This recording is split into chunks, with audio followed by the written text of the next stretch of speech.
Welcome to global channel Jayanti Amir Shetty tip and cooking ఛానల్కి స్వాగతం. ఒకరోజు ఆంజనేయ స్వామి ఒళ్ళంతా సింధూరం రాసుకుంటూ ఉండటం చూసి అందరూ ఆశ్చర్యపోయారట. ఆ విషయం శ్రీరాముని వరకు చేరింది. ఏంటి హనుమా నీవు చేస్తున్నది అని శ్రీరామచంద్రుడు ప్రశ్నిస్తే హనుమంతుడు ఏం చెప్పాడో తెలుసా? స్వామి, సీతమ్మ తల్లి నుదుటిన సింధూరం ధరించడం చూసి ఎందుకు తల్లి అని అడిగాను. నా రాముడి క్షేమాన్ని కాంక్షించి సింధూరం ధరించాను హనుమ అని చెప్పింది. సీతమ్మ తల్లి నుదుటిన సింధూరం ధరిస్తేనే నా స్వామికి శుభం జరుగుతుంది. అంటే నా రాముడి క్షేమం కోసం నేను ఒళ్ళంతా సింధూరం పూసుకుంటాను స్వామి అని ఆంజనేయుడు మళ్ళీ తన స్వామి కార్యంలో మునిగిపోయాడట.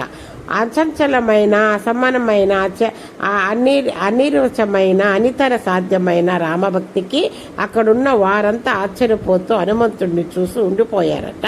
రామలక్ష్మణులతో సహా లైక్ చేయండి, షేర్ చేయండి, సబ్స్క్రైబర్ చేయండి. కొత్తగా ఈ ఛానల్ చూసేవాళ్ళు సబ్స్క్రైబర్ చేసుకోండి.